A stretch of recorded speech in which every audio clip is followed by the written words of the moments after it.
Saudi আরবের সাথে মিল রেখে দেশেও কিছু জায়গায় আজ উদযাপিত হচ্ছে ঈদুল আজহা। অনেক গ্রামে চলছে ঈদের আনুষ্ঠানিকতা।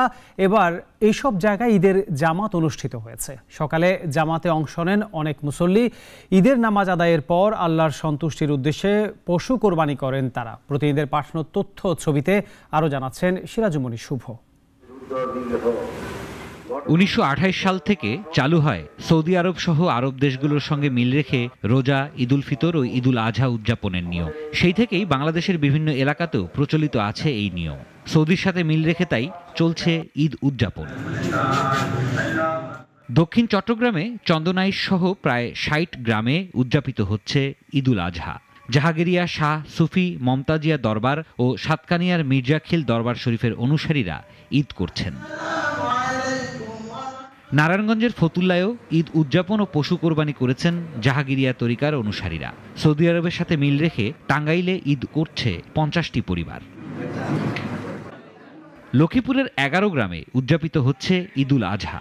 হানাফি মাযহাব অনুসারে ঈদ পালন করছেন বলে জানান ইমাম ও মুসল্লিরা। ঈদ উদযাপিত হচ্ছে দিনাজপুরের ২০০০ পরিবারেও। শরীয়তপুরের ৩০টি গ্রামের প্রায় ২৫,০০০ মানুষ ঈদ উদযাপন করছেন। সুরেশ্বরী দরবার শরীফের অনুসারী তারা। পটুয়াখালীর ২৫ গ্রামে পালন হচ্ছে ঈদুল আজহা, হয়েছে কোরবানিও। মৌলভীবাজারেও ঈদের আমেজ।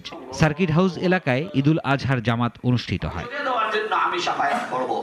মাদারীপুরের ২৫ গ্রামের কয়েক হাজার মানুষ উদযাপন করছেন ঈদুল আজহা।